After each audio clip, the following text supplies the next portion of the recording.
I read a book a number of years ago that was very powerful. It was entitled Order in Your Private World. In it, there was a quote that I remember to this day that goes something like this: "Beware of the barrenness of a busy life." And what we learned at that time and what the author said was that busyness is a substitute for substance. And that's so true in our lives today. Beware of the barrenness of a busy life. Busyness is not the goal in life, but yet in our culture today, busyness is very highly valued. In fact, sometimes when you meet people, what they'll share with you is how busy they are. And that is a symbol of, if you're busy, you're successful. And what you find is, in many cases, that's not true. Beware of the barrenness of a busy life.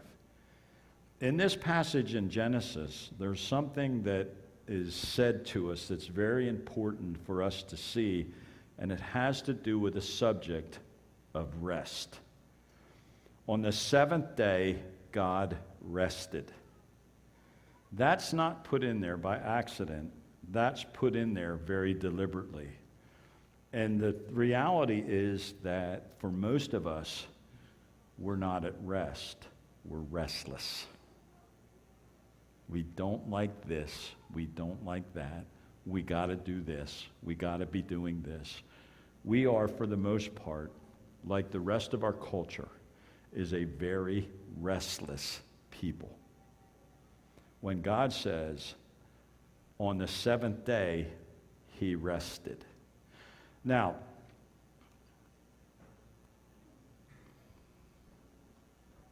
an interesting day with this. I lost it. Can you get it back?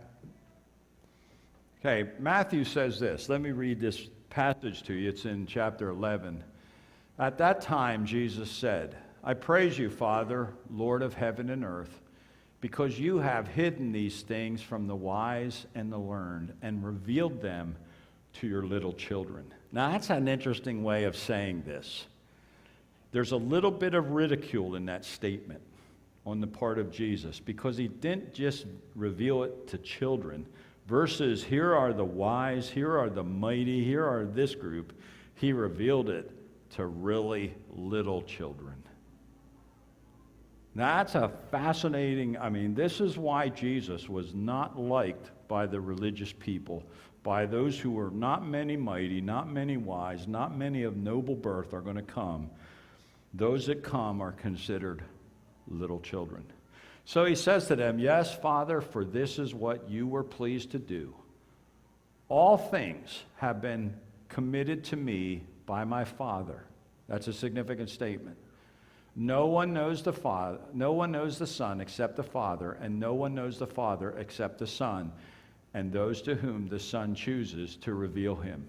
I think I got it back. So following that kind of interesting statement of conflict and contrast, Jesus turns and says this: "Come to me, all you who are weary and burdened." Or we could say it, restless. "Come to me, and I will give you rest." The powerful statement. Powerful statement. He goes, "Take my yoke upon you and learn from me, for I am gentle and humble in heart, and you will find rest for your souls. For my yoke is easy and my burden is light." It's a powerful statement. Come to me, all you who are weary, troubled, restless of soul. I will give you rest. Wow. Rooted in Genesis. On the seventh day, God rested. Now, he says, I'll give you rest. Let me just take Matthew 11 and show you the concepts that are rooted in Genesis. God of heaven and earth. Matthew 11:26 says, O Father, Lord of heaven and earth. That concept where Jesus refers to the Father as the Lord of heaven and earth is rooted in Genesis. Okay?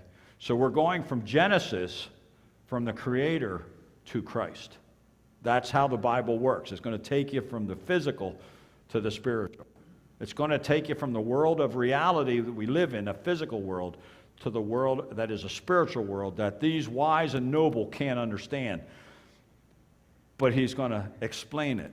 The second thing is authority over everything. It says in Matthew 11, my Father has given me authority over everything. That was rooted in Genesis. Because really what happens, and I'll try to show you this concept today, when he rested, he didn't go in and take a nap. He went in to sit, rest, and oversee what he had created. And what happens is, and what this concept of rest is rooted in, it's rooted in this statement right here. I have authority over everything. Still does. Still does. You may doubt that at times when you see things go on in the world around you.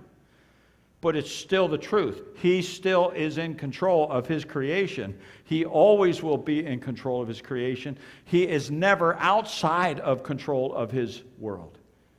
Why? Because God has given him authority over everything. And then he says this, it's rest. Come to me, all you who are weary and burdened. Come to me, all you restless ones. I'll give you rest.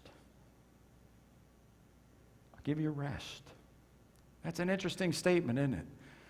Most of us, we think of this. He's going to take us in. I can sit down in an easy chair. I can prop it up, and I can sit back, and I can take a nap.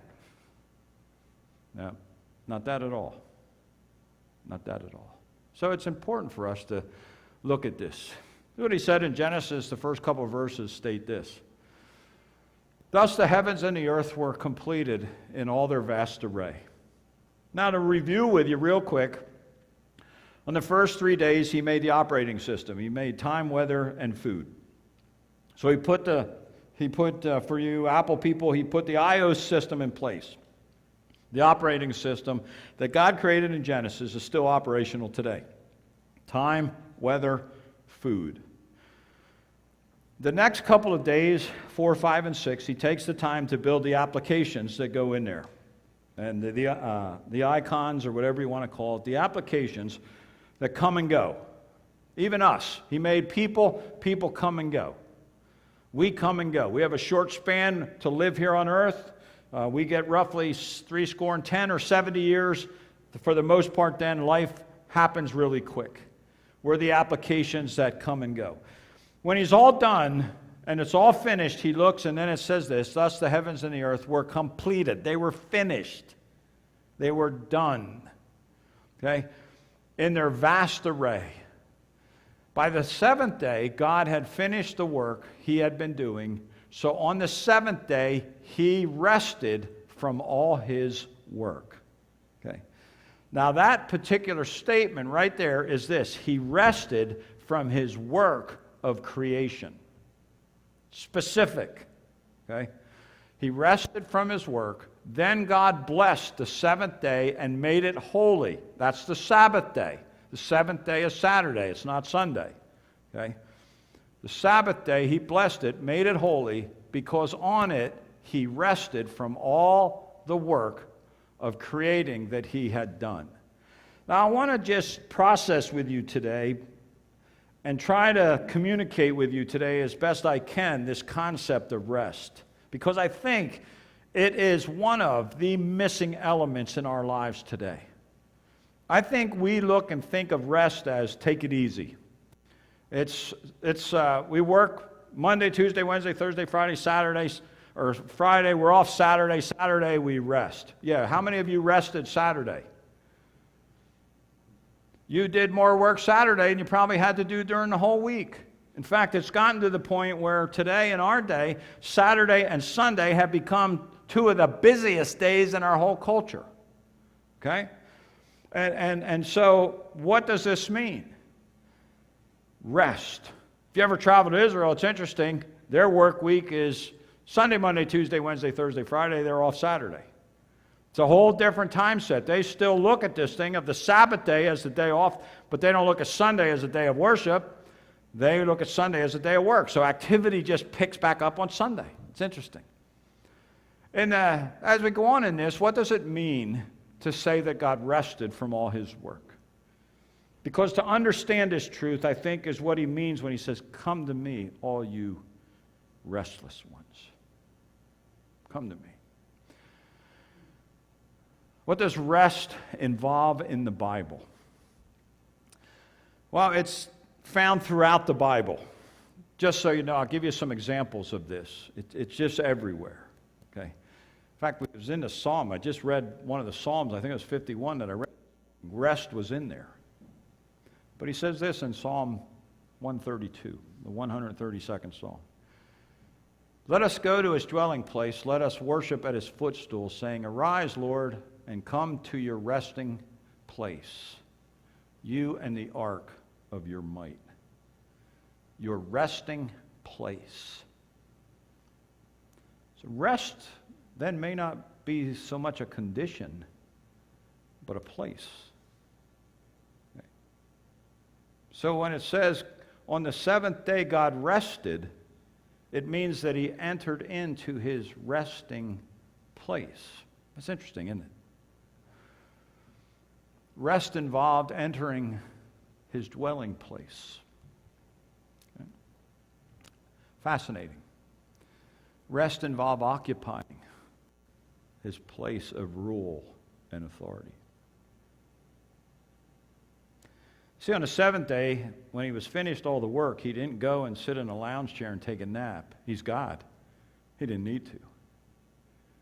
What he did, he entered into his resting place, the place where he oversaw and controlled. And he still does today. The 132nd Psalm going on says this, "Let us go to his dwelling place. Let us worship at his footstool, saying, 'Arise, Lord, and come to your resting place, you and the ark of your might.'" So he invites us to the place of rest. Okay? Beginning to take shape here a little bit. The 95th Psalm says this, "Come, let us sing for joy to the Lord. Let us shout aloud to the rock of our salvation. Let us come before him with thanksgiving and extol him with music and song. For the Lord is the great God, the King, the great King above all gods. In his hand are the depths of the earth, and the mountain peaks belong to him. The sea is his, for he made it, and his hands formed the dry land. Come, let us bow down in worship. Let us kneel before the Lord our Maker, for he is our God, and we are the people of his pasture and the flock of his care. Today, if only you would hear his voice, do not harden your hearts as you did at the Meribah, as you did that day at Massah in the wilderness, where your ancestor tested me. They tried me, though they had seen what I did. For 40 years I was angry with that generation. I said, they are a people whose hearts go astray, and they have not known my ways. So I declare an oath in my anger, they shall not enter my what? Rest.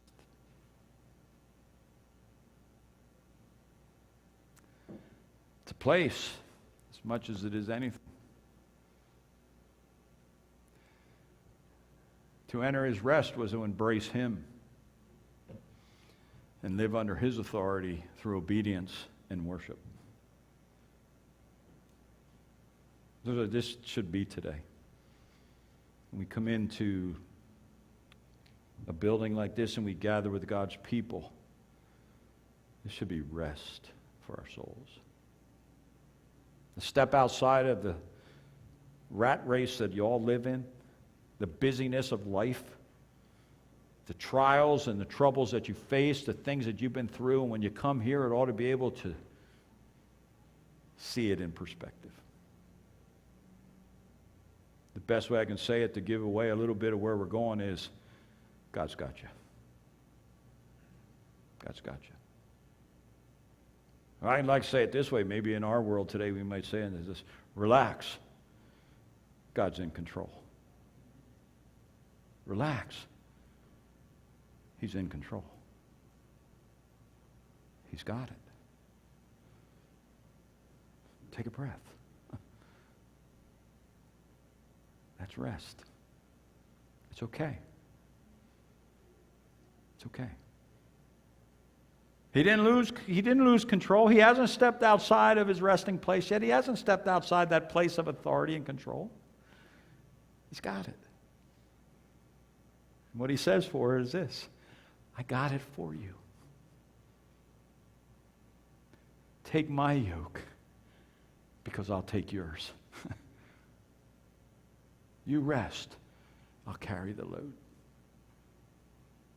And the picture of this is up Calvary's Hill for us. He carried the load, and he took it, and he took it to the cross. So relax. I got this. I got this. Those who refuse could not possibly enter in his rest. I often think about people whose religious structure is a system of works. I'm so glad that the system that Christ set up was a system of grace. Because grace, he did for us what we could not do for ourselves. And I often look at people who are trying so hard to work their way there, never knowing if they'll ever get there to begin with, because if you work, when do you know if you've done enough? And Jesus says, would you just rest in me? I did that already for you. I took care. Rest. I got it. I'm in control. I'm sovereign. I got it. Relax. Conclusions. That was fast, wasn't it? A couple of them. To enter rest was not taking a nap. But it is this: he gives his beloved sleep. When you lay down at night and you look at all the stuff, he gives his beloved rest. I got it. To enter rest was to occupy and take residence. For Christ, that's what he did. So on the seventh day, to picture this so you get it, is he steps outside of this place, creates all of this that we live in, but he doesn't. He lives above it, beyond it. He is, as we call, the eminence of God. The eminence of God is above his creation. He is over us.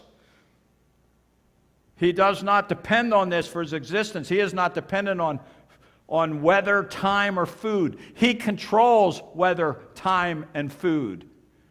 And in his control this year, he felt that Pennsylvania needed a lot of rain. And for us, we can't do anything about that. But he controls it all. He's got it.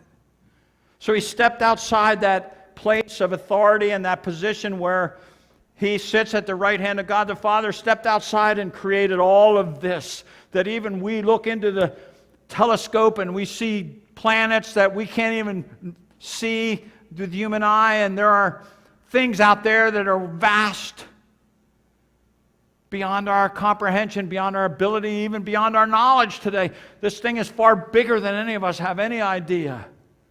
Because God is far bigger. He's independent of us. He's not tied to any of this, but we are. We are tied to time, we are tied to food, and we are tied to weather. We live in it. God lives above it. He's in control of it, so he says this to you: rest.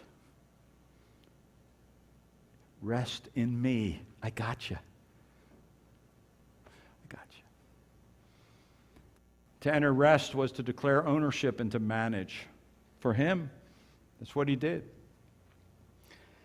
And what he does is simply does this. When we enter into his rest, we allow him to declare ownership of our lives, and we allow him to be the one who manages us. He does anyway. Some of us just won't admit it or recognize it. We think we're in control. We think we have it all scheduled. We think we've got it all together. God's got it all together. We don't. So take a breath. He's got you. Thus, when God rested on the seventh day, it declared his occupancy in what he had created. The 24th Psalm says it this way: the earth is the Lord's and everything in it. Would you admit this morning that that includes us? We belong to God. You know, most of the things that we have conflict about with God are the areas where God does things in our life that we don't like. And we have a hard time saying he's God, not us, or we don't like how he did it. But he simply says to you this: I'm too good to be unkind. I'm too wise to make mistakes. Take a breath. I got this. I'm in control. And when you finally are willing to give God absolute control of your life, is when you can finally take a breath and know that a sovereign God oversees every aspect of his world. He's got it. There's purpose. There's reason. And you may not know it this side of heaven, but he's got it. Relax. Rest. Thus, when God rested on the seventh day, it declared his occupancy in what he had created and declares his ownership of all that he created. Colossians chapter 1, to show this concept throughout Scripture, Colossians chapter 1, verses 16 and 17 say this: for in him all things were created, things in heaven and things on earth, visible and invisible, whether thrones or powers or rulers or authorities, put in there, or presidents. All things have been created through him and for him. He is before all things, and in him all things hold together. That's why for me, when they talk about climate control and the earth spiraling out and running out of resources and all this and that, I just want to say to those people that are all worried about that, would you take a breath? God's got it. God's got it. But they can't take a breath because they don't believe in him. They don't trust him. And so because they don't believe in him and trust him, they become restless. When we may run out of resources, we may overpopulate our earth, would you take a breath? God's got it. Rest. It's not going to spiral out of control. It's not going to run out of resources. He's got it.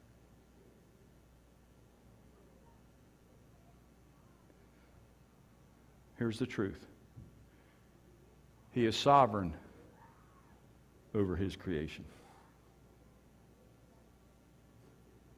That's it. The sovereignty of God for us is the most, I don't want to say the most important truth, but it's up there. It's one of the most significant truths in all of Scripture because he made you the way you are. He formed you the way he wanted you to be because he wants you to accomplish the task he had for you. And when he's done, we go home. He's got us. So for us, it's like, well, our church, what's going to happen? It's not your church. Would you take a breath? Would you relax? He's got it. It's his church. Relax.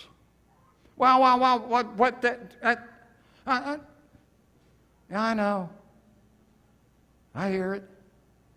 Well, that. Chill, would you? Chill. He's got it. Well, they might mess. Nobody's big enough to mess it up. The whole church together isn't big enough to mess it up. God's bigger. He's sovereign. He's over it. You got it. Take a breath. You know, I think the biggest issue that causes people to be restless can be summed up in one word with a couple of letters in it. It's called control. Control. And when it comes to our lives personally, we want to be in control. When it comes to our church, we want to be in control. When it comes to our country, we want our guy to win because we want to be in control. It's always about control. So what happens, I can laugh at this politically. Politically, it goes from their guy to our guy to their guy to their guy. And if you look at the course of your life, it was their guy, our guy, their guy, our guy, their guy, our guy, their guy, our guy, their guy, our guy. And that's how it always goes. So who knows? Next time it may be their guy. But it's okay because God's got it. God's got it. Rest. Rest. Come unto me, all you who are weary, all you that have tried your dead level best to change the circumstances, all you that have done everything you possibly can do to control it, and let it go. Take a breath. God's in control of his creation. God's in control of his church. It's okay. It's okay.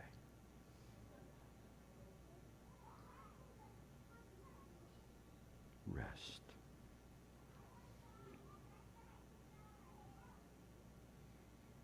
The definition of sovereignty is simply this: God is in control. And if you want to try to wrestle control from him, I can just tell you one thing: you will lose. One of the guys in the Old Testament was Jacob, walked around with a limp. He lost. God doesn't relinquish control. And you'll only get frustrated and you'll only get restless if you try to control it.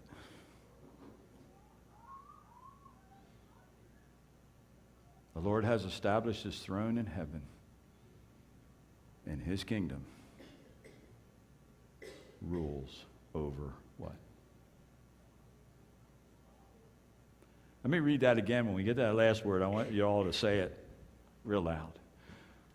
The Lord has established his throne in heaven, and his kingdom rules over all.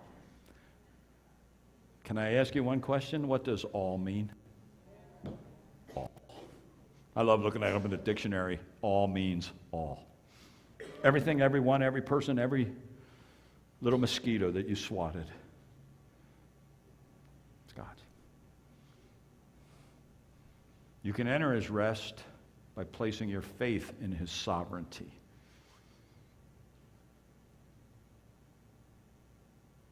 Whatever the circumstances of your life, let God have it. He's got it. So not only is there coming to him for salvation, which is entering in the rest and the rest of salvation, but there's this entering into the sovereignty of God and allowing him to say, God, I give you the circumstances of my life. They're yours. I don't understand them. But when you do that, and he looks at you and says to you, I got it, then you can rest. So I quit where we started.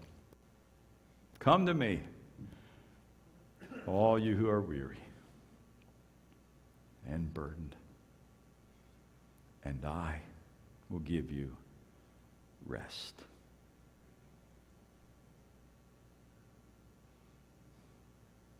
Get it? I will tell you this. It's one of the hardest things you'll ever do. to trust his sovereignty.